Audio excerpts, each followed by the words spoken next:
The Compliance Life details the journey to and in the role of a Chief Compliance Officer. How does one come to sit in the CCO chair?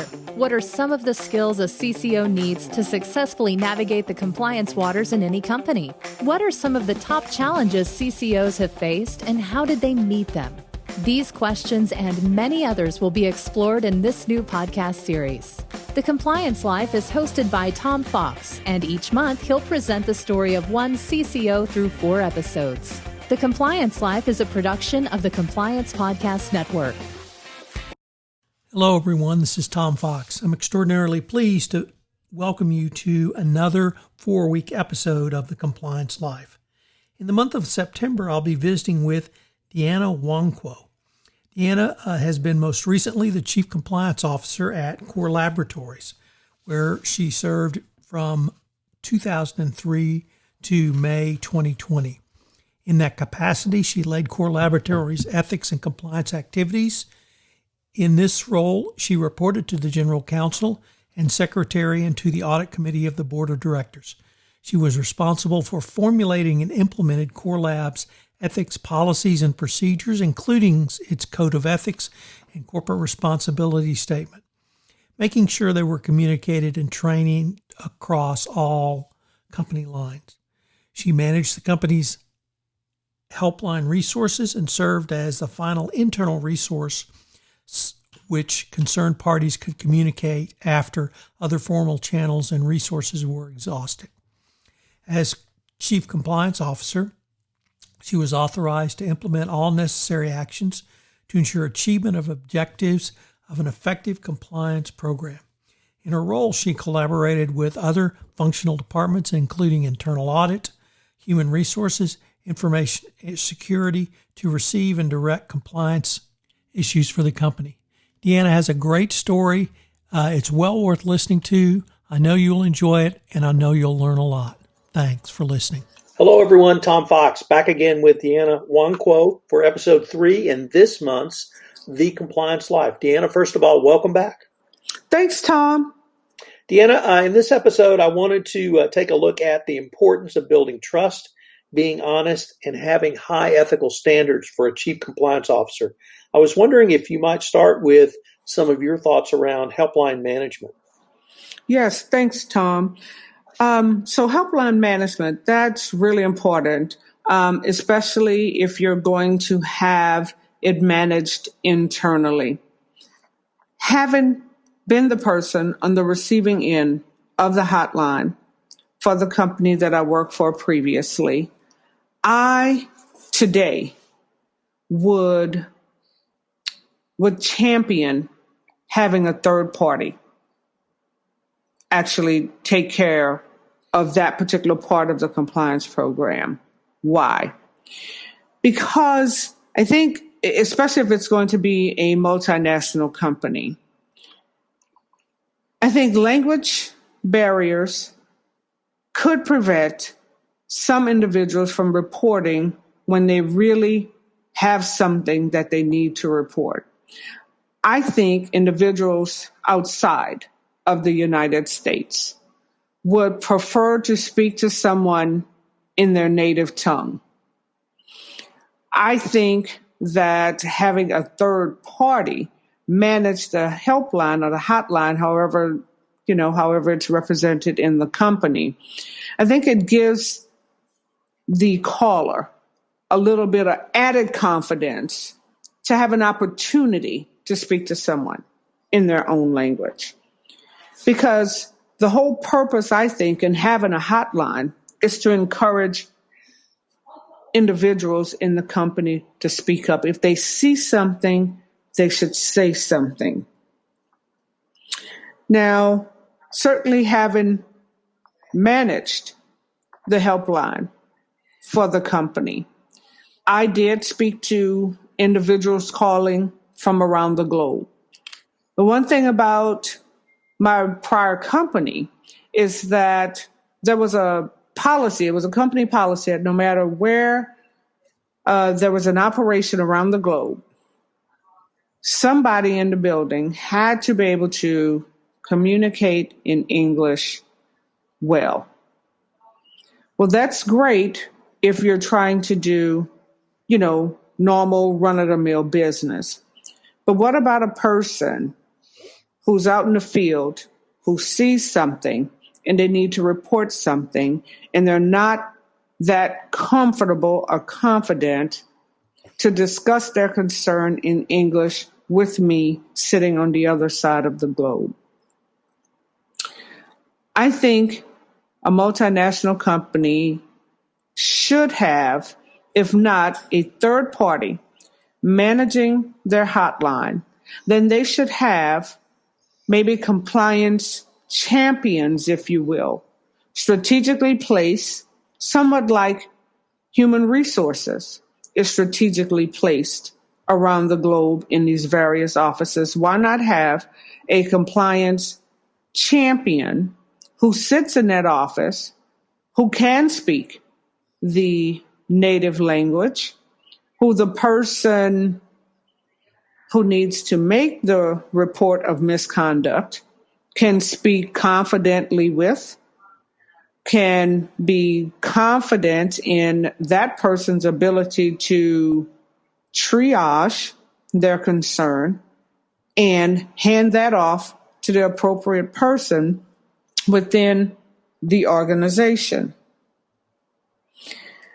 Having a live person as opposed to a voicemail is again a plus.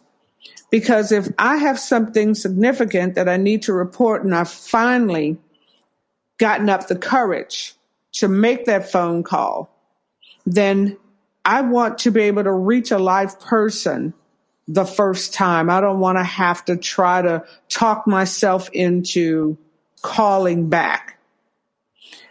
I think giving an individual the ability to report anonymously is good, but then it also has some challenges. Depending on how the person is going to report, if it is through an online mechanism where he or she does not leave an email address, perhaps, even if it's one that they've made up specifically for the call, or a phone number that they can be reached, they may not ever know that their concern has reached the right person and that the company is investigating it. And they can't be kept in the loop as to the status of the investigation, whether or not it started, if it's been completed or not, and what they can expect afterwards and how they could be monitored for any signs of retaliation. So anonymous reporting has some challenges. I think it's important to have a good case management system, a system where you can obtain the information, you can store the information, you can retrieve it, and be able to still comply with any data privacy sort of regulations that you may face in regards to the keeping or maintaining of that data. Having a good case management system also helps to look at trends in reporting. And looking at trends will help you determine if you need to perform some additional risk assessments because, of course, the business or the risk environment changes. It can be very fluid. So you want to have data to sort of guide your risk assessments. So I just think having a hotline is beneficial to both the company and the employee. It helps us to do what a good or an effective compliance program should do, and that is to detect and prevent misconduct and to facilitate compliance.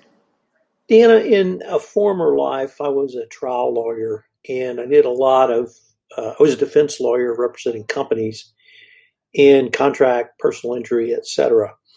And in plant settings, when there was an incident, an accident, or an injury, there was always an investigation, and it was always handled by the plant guy. It was not a lawyer-led investigation. And it was beat into their heads: report facts, don't assess blame. Report facts, don't assess blame. Report facts, don't assess blame. And that led these reports to be literally the best report of facts. They didn't have an opinion on what may have caused the incident. They didn't assess blame. And I was wondering if I might get your thoughts around why you believe the importance of reporting facts and not your opinion is critical in a fraud and ethics investigation. Thanks, Tom. That's a good question. So basically, my point of view is this. Even when we're doing an internal investigation, we don't know, for example, if that investigation is going to remain internal, or if we have to, I guess, if it goes external. So one thing that I practice in doing my investigations, and am very dutiful about reporting facts and not my opinion, is because the facts matter and not necessarily my opinion.